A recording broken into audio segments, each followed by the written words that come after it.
on Protracted War, May 1938. This series of lectures was delivered by Comrade Mao Tse Tung from May 26 to June 3, 1938, at the Yan'an Association for the Study of the War of Resistance against Japan. Statement of the problem. 1. It will soon be July 7, the first anniversary of the Great War of Resistance against Japan. Rallying in unity, persevering in resistance, and persevering in the united front, the forces of the whole nation have been valiantly fighting the enemy for almost a year. The people of the whole world are attentively following this year, which has no precedent in the history of the East and which will go down as a great war in world history too. Every Chinese suffering from the disasters of the war and fighting for the survival of his nation daily yearns for victory. But what actually will be the course of the war? Can we win? Can we win quickly? Many people are talking about a protracted war, but why is it a protracted war? How to carry on a protracted war? Many people are talking about a final victory, but why will final victory be ours? How shall we strive for final victory? Not everyone has found answers to these questions. In fact, to this day, most people have not done so.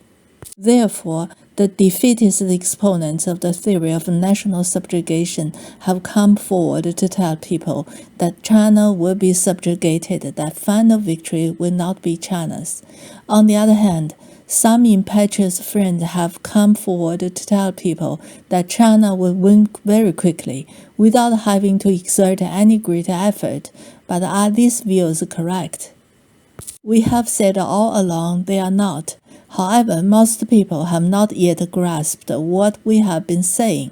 This is partly because we did not do enough propaganda and explanatory work, and partly because development of the objective events had not yet fully and clearly revealed their inherent nature and their features to the people, who were thus not in a position to foresee the overall trend and the outcome, and hence to decide on a complete set of policies and tactics.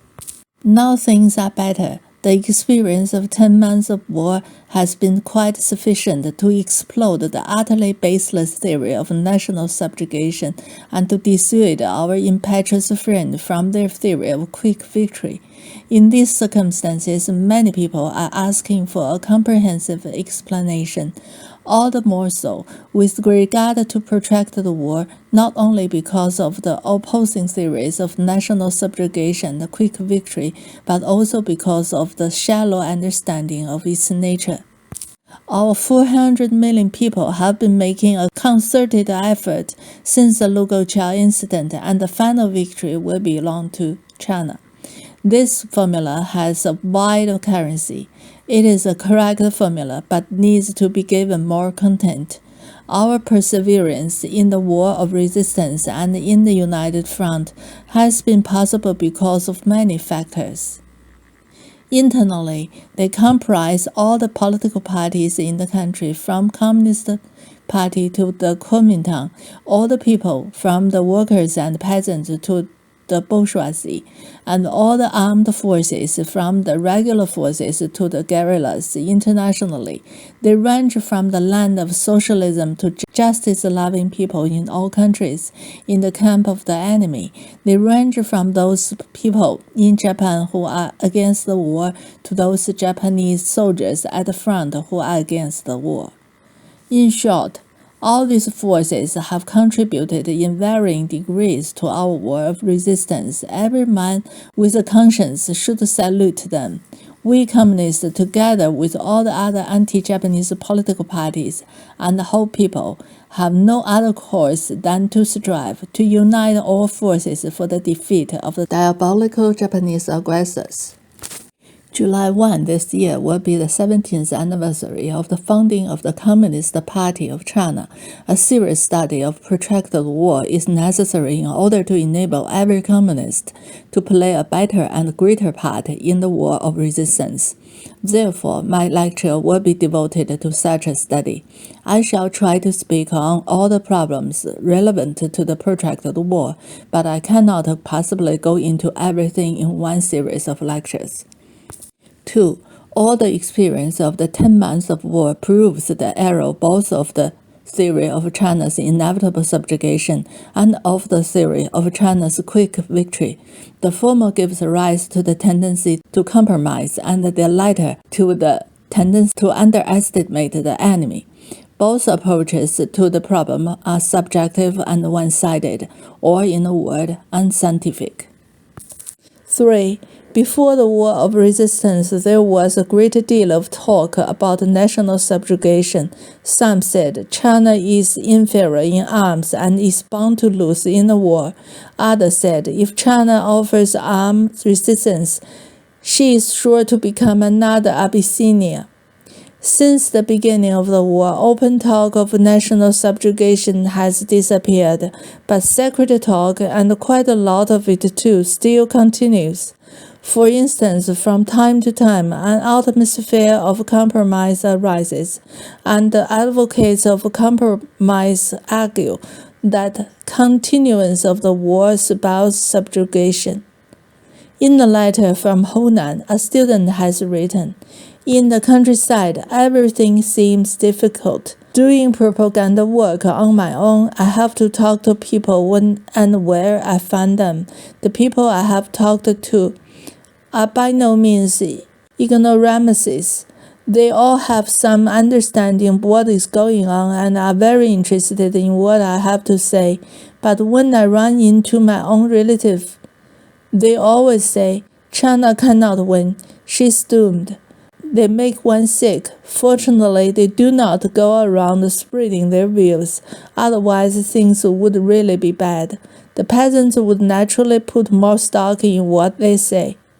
Such exponents of the theory of China's inevitable subjugation form the social basis of the tendency to compromise. They are to be found everywhere in China, and therefore the problem of compromise liable to crop up within the anti-Japanese front at any time, and will probably remain with us right until the end of the war. Now that Suzhou has fallen and Wuhan is in danger, it will not be unprofitable, I think, to knock the bottom out of the theory of national subjugation. 4. During these 10 months of war, all kinds of views which are indicative of impetus have also appeared. For instance, at the outset of the war, many people were groundlessly optimistic, underestimating Japan and even believing that Japanese could not get as far as Shanxi. They disagreed with the 8th Route Army's strategy.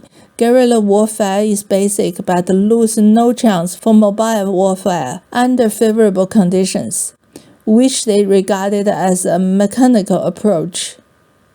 During the Battle of Shanghai, some people said, if we can fight for just 3 months, the international situation is bound to change, the Soviet Union is bound to send troops, and the war will be over.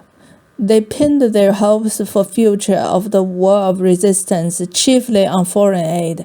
After the Taizhuang victory, some people maintained that the Suzhou campaign should be fought as a quasi-decisive campaign, and that policy of protracted war should be changed.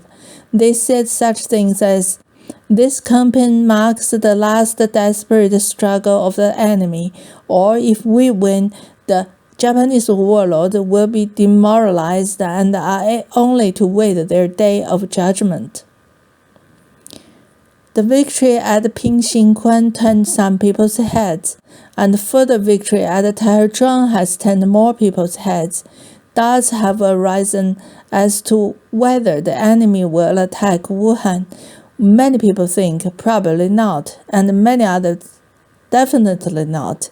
Some doubts may affect all major issues. For instance, is our anti-Japanese strength already sufficient? Some people may answer affirmatively. For our present strength is already sufficient to check the enemy's advance, so why increase it? Or, for instance, is the slogan, consolidate and expand the anti-Japanese national united front still correct? Some people may answer negatively, for the united front in its present state is already strong enough to repulse the enemy, so why consolidate and expand it? Or, for instance, should our effort in diplomacy and international propaganda be intensified? Here again, the answer may be in the negative. Or, for instance, should we proceed in earnest to reform the army system and the system of government, develop the mass movement in force education for national defense, suppress traitor and Trotskyists, develop war industries, and improve people's livelihood? Or, for instance, are the slogan calling for defense of Wuhan, of Canton, and of Northwest, and for the vigorous development of guerrilla warfare in the enemy's rear still correct? The answers might all be in the negative. There are even some people who, the moment a slightly favorable turn occurs in the war situation, are prepared to intensify the friction between Kuomintang and the Communist Party, diverting attention from external to internal matters. This almost invariably occurs whenever a comparatively big battle is won, or the enemy's advance comes to a temporary halt. All the above can be termed political and military short-sightedness. Such talk, however plausible, is actually specious and groundless. To sweep away such verbiage should help the victorious prosecution of the war of resistance. The question now is, will China be subjugated? The answer is no, she will not be subjugated, but will win final victory. Can China win quickly? The answer is no, she cannot win quickly, and the war of resistance will be a protracted war. 6. As early as 2 years ago, we broadly indicated the main arguments on this question.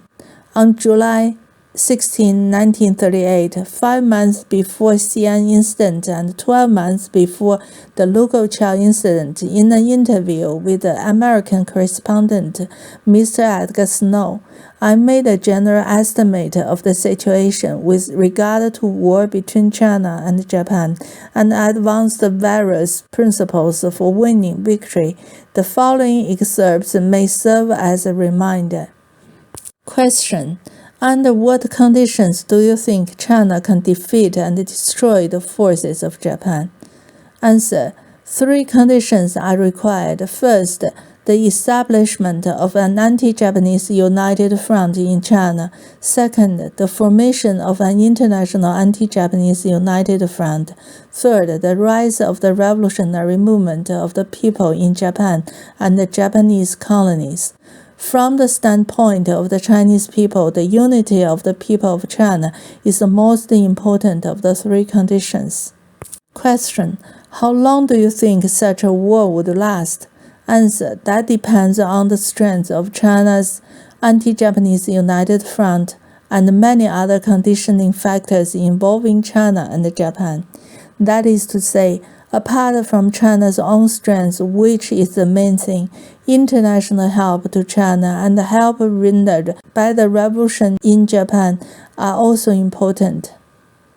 If China's anti-Japanese united front is greatly expanded and effectively organized horizontally and vertically, if the necessary help is given to China by those governments and people which recognize the Japanese imperialist menace to their own interests, and if revolution comes quickly in Japan, the war will speedily be brought to an end and China will speedily win victory.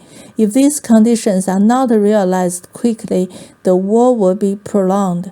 But in the end, Just the same, Japan will certainly be defeated and China will certainly be victorious. Only the sacrifices will be great and there will be a very painful period. Question: what is your opinion of the probable course of development of such a war, politically and militarily? Answer: Japan's continental policy is already fixed, and those who think they can halt the Japanese advance by making compromises with Japan at the expense of more Chinese territory and sovereign rights are indulging in mere fantasy. We definitely know that the lower Yangtze Valley and our southern seaports are already included in the continental program of Japanese imperialism. Moreover, Japan wants to occupy the Philippine Siam, Indochina, the Malay Peninsula, and the Dutch East Indies in order to cut off other countries from China and monopolize the southwestern Pacific. This is Japan's maritime policy. In such a period, China will undoubtedly be in an extremely difficult position, but the majority of Chinese people believe that such difficulties can be overcome. Only the rich in the big port cities are defeatist because they are afraid of losing their property. Many people think it would be impossible for China to continue the war once her coastline is blocked by Japan. This is nonsense. To refute them, we need only cite the war history of the Red Army.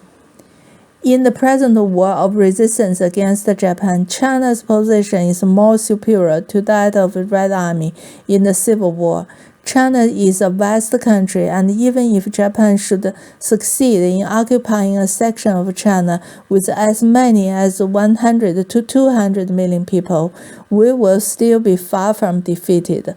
We would still have ample strength to fight against Japan, while the Japanese would have to fight defensive battles in their rears throughout the war. The heterogeneity and uneven development of China's economy are rather advantageous in the war of resistance. For example, to sever Shanghai from the rest of China would definitely not be as disastrous to China as would be the severance of New York from the rest of the United States. Even if Japan blockades the Chinese coastline, it is impossible for her to blockade China's northwest, southwest, and west. Thus, once more, the central point of the problem is the unity of the entire Chinese people and the building up of a nationwide anti-Japanese front. This is what we have long been advocating. Question: if the war drags on for a long time and Japan is not completely defeated, would the Communist Party agree to the negotiation of a peace with Japan and recognize her rule in the northeast China? Answer: no. Like the people of the whole country, the Chinese Communist Party will not allow Japan to retain an inch of Chinese territory. Question: what, in your opinion, should be the main strategy and tactics to be followed in this war of liberation? Answer: our strategy should be to employ our main forces to operate over an extended and fluid front. To achieve success, the Chinese troops must conduct their warfare with a high degree of mobility on extensive battlefields, making swift advance and withdrawals, swift concentration and dispersals. This means large-scale mobile warfare and not positional warfare, depending exclusively on defense works. With deep trenches, high fortresses, and successive rows of defensive positions. It does not mean the abandonment of all the vital strategic points which should be defended by positional warfare as long as profitable, but the pivotal strategy must be mobile warfare. Positional warfare is also necessary, but strategically it is auxiliary and secondary. Geographically, the theater of the war is so vast that it is possible for us to conduct mobile warfare most effectively. In the face of the vigorous action of our forces, the Japanese army will have to be cautious. Its war machine is ponderous and slow-moving with limited efficiency. If we concentrate our forces on a narrow front for a defensive war of attrition, we would be throwing away the advantages of our geography and economic organization and repeating the mistake of Abyssinia. In the early period of the war, we must avoid any major decisive battles and must first employ mobile warfare gradually to break the morale and combat the effectiveness of the enemy troops. Besides employing trained armies to carry on mobile warfare, we must organize greater numbers of guerrilla units among the peasants. One should know that anti-Japanese volunteer units in the 3 northeastern provinces are only a minor demonstration of the latent power of resistance that can be mobilized from the peasants of the whole country. The Chinese peasants have very great latent power, properly organized and directed. They can keep the Japanese army busy 24 hours a day and worried to death. It must be remembered that the war will be fought in China. That is to say, the Japanese army will be entirely surrounded by the hostile Chinese people. It will be forced to move in all its provisions and guard them. It must use large numbers of troops to protect its line of communications and constantly guard against the attacks, and it needs large force to garrison Manchuria and Japan as well. In the course of the war, China will be able to capture many Japanese soldiers and seize many weapons and munitions with which to arm herself. At the same time, China will win foreign aid to reinforce the equipment of her troops gradually. Therefore, China will be able to conduct positional warfare in the latter period of the war and make positional attack on the Japanese occupied areas. Thus, Japanese economy would crack under the strain of China's long resistance, and the morale of the Japanese forces will break under the trial of innumerable battles. On the Chinese side, however, the growing latent power of resistance will be constantly brought into play, and a large number of revolutionary people will be pouring into the front lines to fight for their freedom. The combination of all these and other factors will enable us to make the final and decisive attacks on the fortification and bases in the Japanese occupied areas and drive the Japanese forces of aggression out of China. The above views have been proved correct in the light of the experience of the 10 months of war and will also be borne out in the future. 7. As far back as August 25, 1937, less than 2 months after Lugoqiao incident, the Central Committee of the Chinese Communist Party clearly pointed out in its resolution on the present situation and tasks of the party the military provocation by the Japanese aggressors at Lugoqiao and their occupation of Peiping and Tianjin represent only the beginning of their large-scale invasion of China south of the Great War. They have already begun their national mobilization for war. Their propaganda that they have no desire to aggravate the situation is only a smoke screen for further attacks. The resistance at Lugoqiao on July 7 marked the starting point of China's national war of resistance. Thus, a new stage has opened in China's political situation. The stage of actual resistance, the stage of preparation for resistance is over. In the present stage, the central task is to mobilize all the nation's forces for victory in the war of resistance. The key to victory in the war now lies in developing the resistance that have already begun into war of total resistance by the whole nation. Only through such a war of total resistance can final victory be won. The existence of serious weakness in the war of resistance may lead to many setbacks, retreats, internal splits, betrayals, temporary and partial compromise, and other such reverses. Therefore, it should be realized that the war will be an arduous and protracted war, but we are confident that through the effort of our party and the whole people, the resistance already started will sweep aside all obstacles and continue to advance and develop. The above theses, too, have been proved correct in the light of the experience of the 10 months of war and will also be borne out in the future. 8. Epistemologically speaking, the source of all erroneous view on war lies in idealist and mechanistic tendencies on the question. People with such tendencies are subjective and one-sided in their approach to problem. They either indulge in groundless and purely subjective talk or basing themselves upon a single aspect or a temporary manifestation. But there are two categories of erroneous views, one compromising fundamental and therefore consistent errors which are hard to correct, and the other compromising accidental and therefore temporary errors which are easy to correct. Since both are wrong, both need to be corrected. Therefore, only by opposing idealist and mechanistic tendencies and taking an objective and all-sided view in making a study of war can we draw correct conclusions on the question of war. The basis of the problem. Why is the war of resistance against Japan a protracted war? Why will the final victory be China's? What is the basis for these statements? The war between China and Japan is not just any war. It is specifically a war of life and death between semi-colonial and semi-feudal China and imperialist Japan, fought in the 1930s. Therein lies the basis of the whole problem. The two sides in the war have many contrasting features which will be considered in turn below. 10.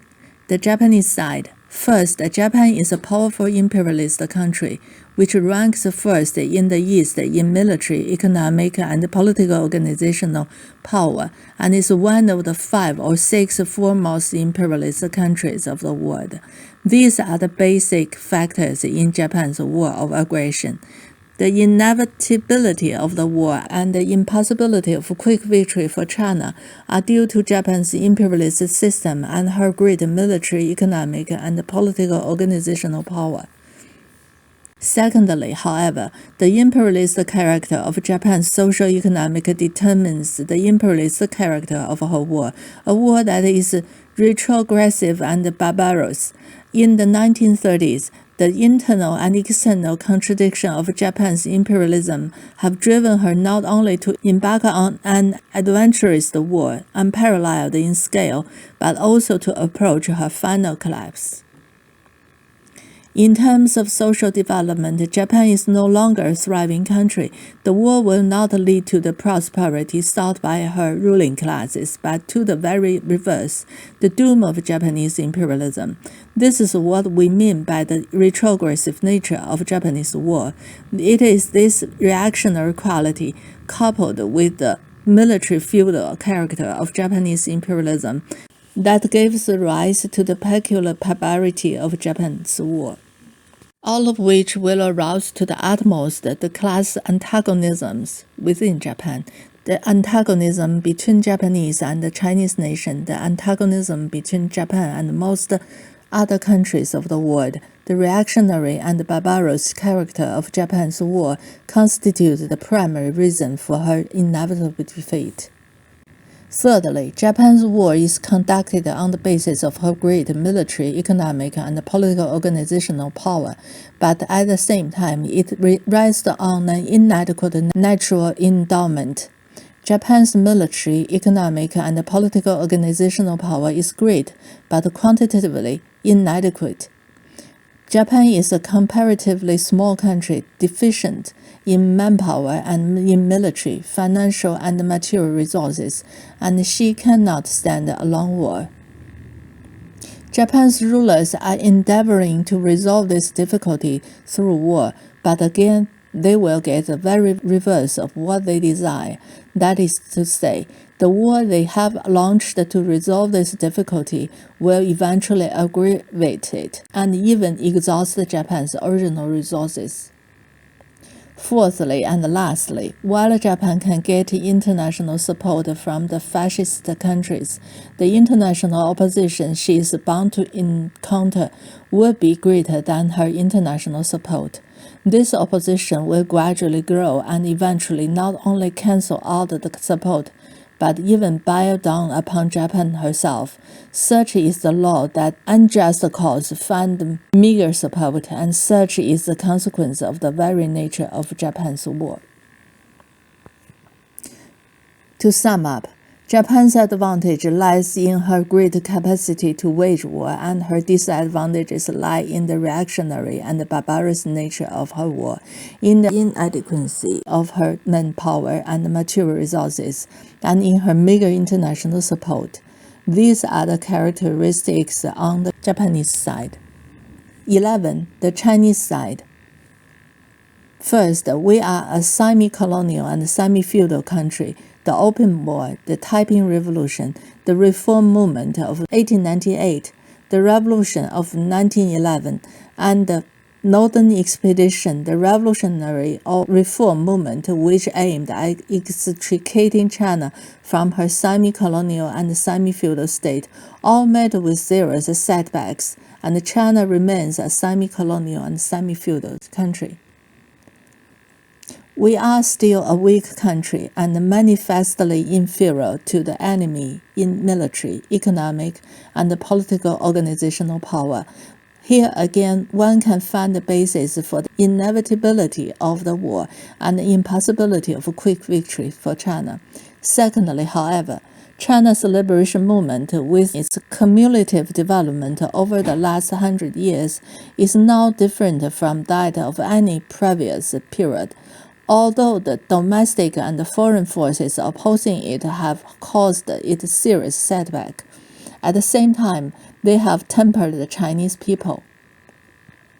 Although China today is not so strong as Japan militarily, economically, politically, and culturally, yet there are factors in China more progressive than in any other period of her history. The Communist Party of China and the army under its leadership represent these progressive factors. It is on the basis of this progress that China's present war of liberation can be protracted and can achieve final victory.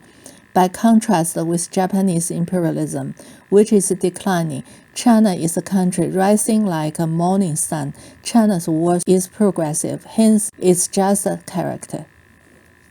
Because it is a just war, it is capable of arousing the nation to unity, of evoking the sympathy of the people in Japan, and of winning the support of most countries in the world. Thirdly, and again by contrast with Japan, China is a very big country with vast territory, rich resources, a large population, and plenty of soldiers, and is capable of sustaining a long war.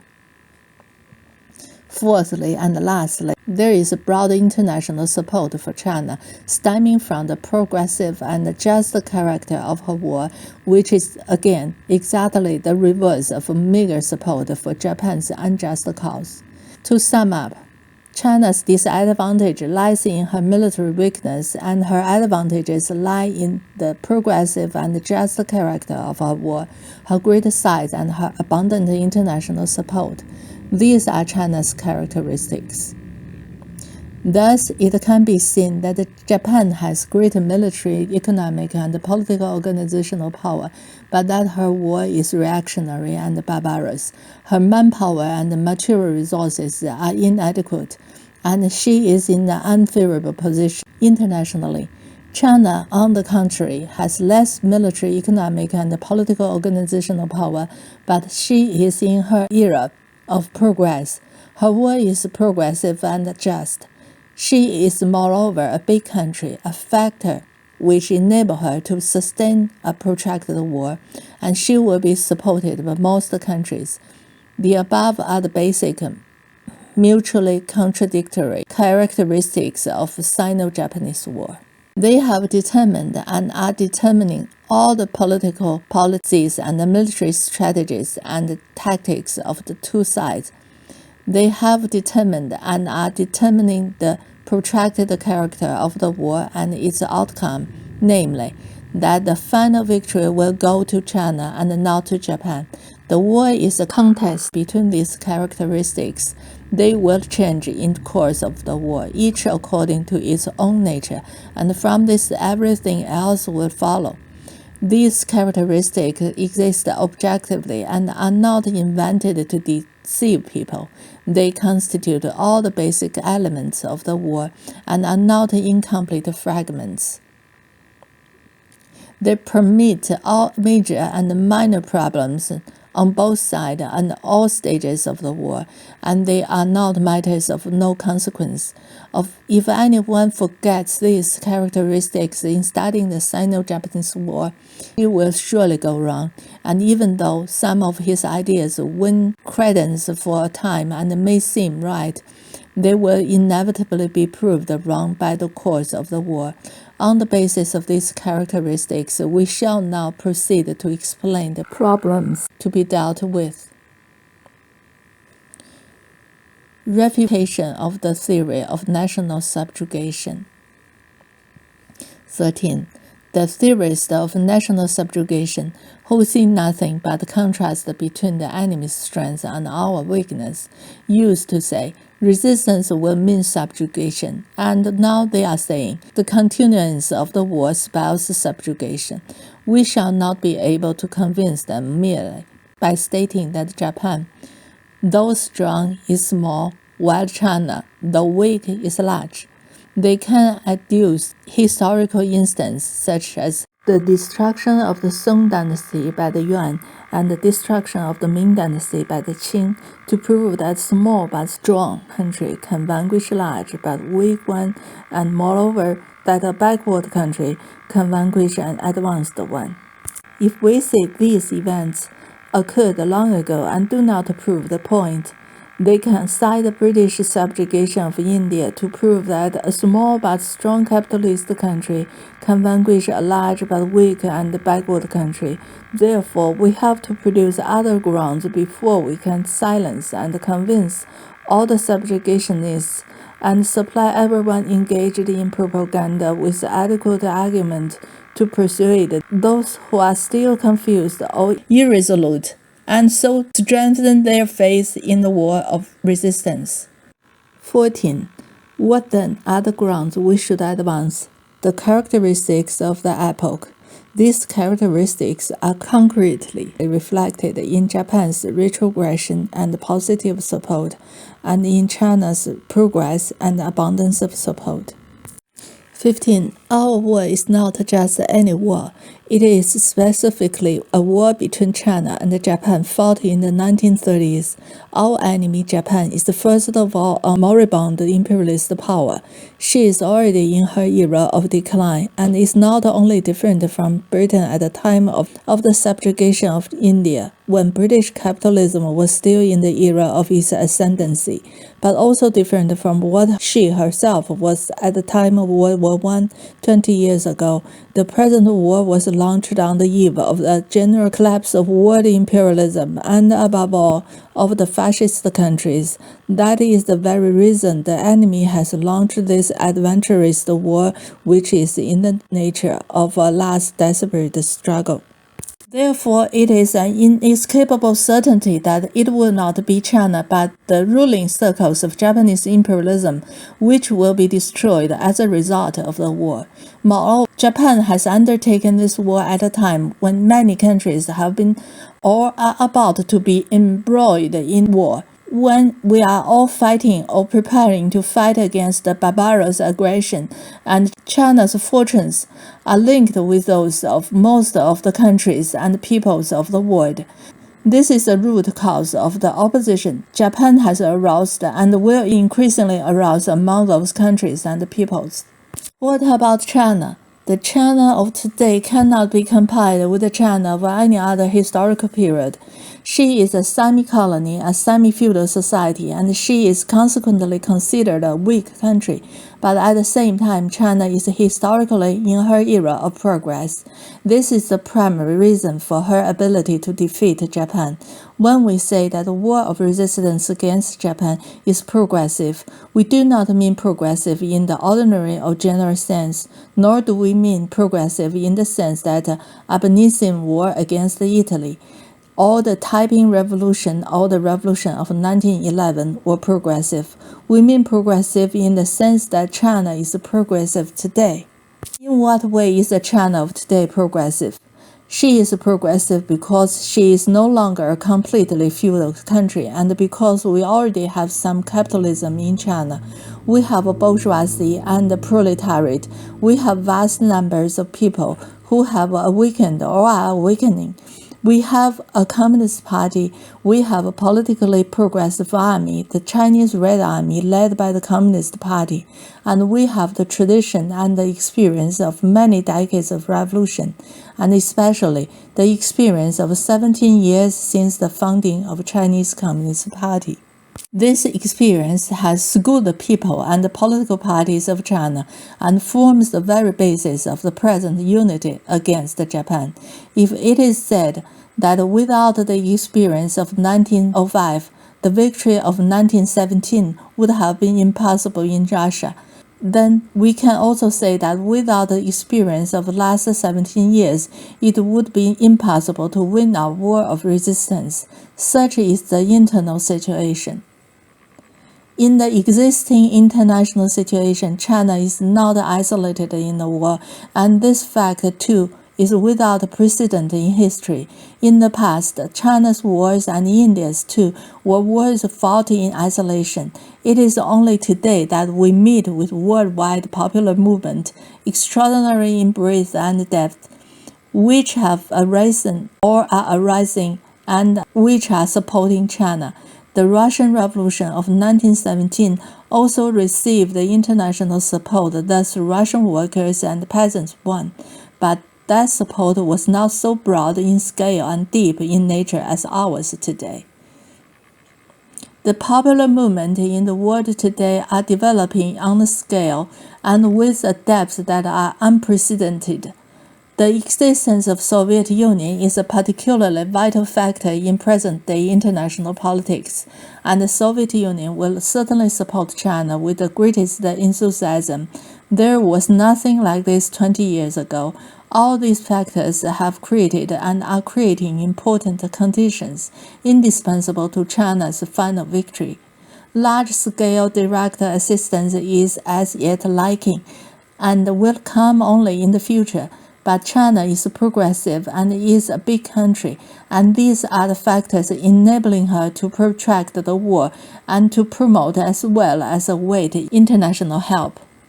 17. There is the additional factor that while Japan is a small country with a small territory, few resources, a small population, and a limited number of soldiers, China is a big country with vast territory, rich resources, a large population, and plenty of soldiers, so that beside the contrast between the strength and the weakness, there is the contrast between the small country, retrogression, and meager support, and the big country, progress, and abundant support. This is the reason why China will never be subjugated. It follows from the contrast between the strength and weakness that Japan can ride roughshod over China for a certain time and to a certain extent, that China must unavoidably travel a hard stretch of road, and that the war of resistance will be a protracted war and not a war of quick decision. Nevertheless, it follows from the other contrast, a small country, retrogression, and meager support versus a big country, progress and abundant support, that Japan cannot ride roughshod over China indefinitely, but is sure to meet final defeat, while China can never be subjugated, but is sure to win final victory. 18. Why was Abyssinia vanquished? First, she was not only weak but also small. Second, she was not as progressive as China. She was an old country passing from the slave to the serf system, a country without any capitalism or bourgeois political parties, let alone a communist party, and with no army such as Chinese army, let alone like the Eighth Route Army. Third, she was unable to hold out and wait for international assistance and had to fight her war in isolation. Fourth, and most important of all, there were mistakes in the direction of her war against Italy. Therefore, Abyssinia was subjugated. But there is still quite extensive guerrilla warfare in Abyssinia. which, if persisted in, will enable the Abyssinians to recover the country when the war situation changes. 19. If the subjugationists quote the history of the failure of liberation movement in modern China to prove their assertion first that the resistance will mean subjugation, and then the continuance of the wars about subjugation, here again our answer is times are different. China herself, the internal situation in Japan, and the international environment are all different now. It is a serious matter that Japan is stronger than before, while China, in her unchanged semi-colonial, semi-feudal position, is still fairly weak.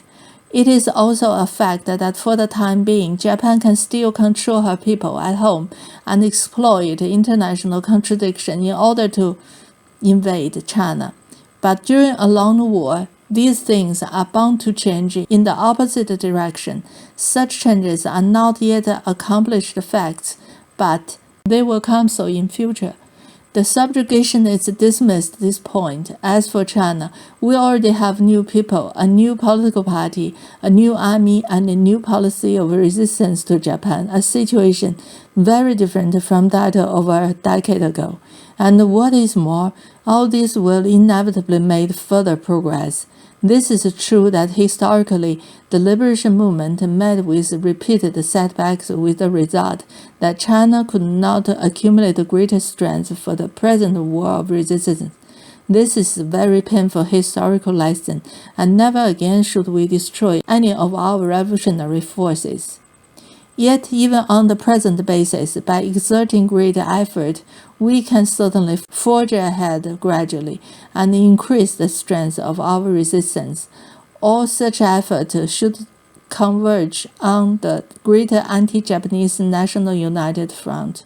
As for the international support, though direct and large-scale assistance is not yet in sight, it is in the making, the international situation being fundamentally different from before. The countless failures in the liberation movement of modern China had their subjective and objective causes, but the situation today is entirely different. Today, although there are many difficulties which make the war of resistance arduous, such as the enemy's strength and our weakness, and the fact that his difficulties are just starting, while our own progress is far from sufficient, nevertheless, many favorable conditions exist for defeating the enemy. We need only add our subjective effort, and we shall be able to overcome the difficulties and win through to victory. These are favorable conditions such as never existed before in any period of our history, and that is why the war of resistance against Japan, unlike the liberation movement of the past, will not end in failure. Compromise or resistance, corruption or progress. 20. It has been fully explained above that the theory of national subjugation is groundless, but there are many people who do not subscribe to this theory. They are honest patriots who are nevertheless deeply worried about the present situation. Two things are worrying them: fear of a compromise with Japan and doubts about the possibility of political progress. These two vexing questions are being widely discussed, and no key has been found to their solution. Let us now examine them. 21. As previously explained, the question of compromise has its social roots, and as long as its roots exist, the question is bound to arise. But the compromise will not avail. To prove the point, again, we need only look for substantiation to Japan, China, and the international situation. First, take Japan. At the very beginning of the war of resistance, we estimated that the time would come when an atmosphere conducive to compromise would arise. In other words, that after occupying northern China, Jiangsu and Zhejiang, Japan would probably resort to a scheme of inducing China to capitulate. True enough, she did resort to the scheme, but the crisis soon passed, one reason being that the enemy everywhere pursued a barbarous policy and practiced naked plunder. Had China capitulated, every Chinese would have become a slave without a country. The enemy's predatory policy, the policy of subjugating China, has two aspects, the material and the spiritual, both of which are being applied universally to all Chinese, not only to the people of the lower strata, but also to the members of the upper strata. Of course, the latter are treated a little more politely, but the difference is only one of degree, not of principle. In the main, the enemy is transplanting into the interior of China the same old measures he adopted in the three northeastern provinces. Materially, he is robbing the common people even of their food and clothing, making them cry out in hunger and cold. He is plundering the means of production, thus ruining and enslaving China's national industries. Spiritually, he is working to destroy the national consciousness of the Chinese people. Under the flag of the rising sun, all Chinese are forced to be docile subjects, beasts of burden, forbidden to show the slightest trace of Chinese national spirit. This barbarous enemy policy will be carried deeper into the interior of China. Japan, with her voracious appetite, is unwilling to stop the war, as was inevitable. The policy set forth in Japanese Cabinet's statement of January 16, 1938, is still being obstinately carried out, which has enraged all strata of the Chinese people. This rage is engendered by reactionary and barbarous character of Japanese war.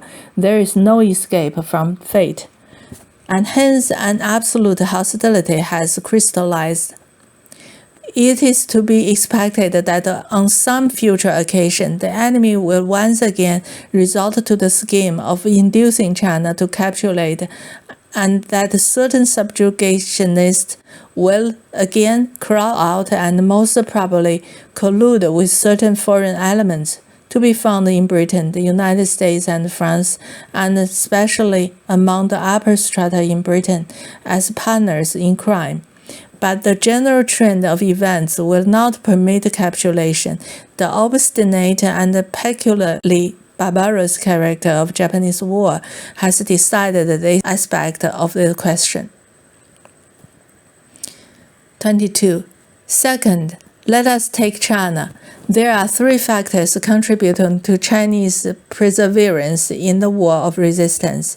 In the first place, the Communist Party, which is the reliable force leading the people to resist Japan. Next, the Kuomintang, which depends on Britain and the United States and hence will not capitulate to Japan unless they tell it to. Finally, the other political parties and groups, most of which oppose compromise and support a war of resistance.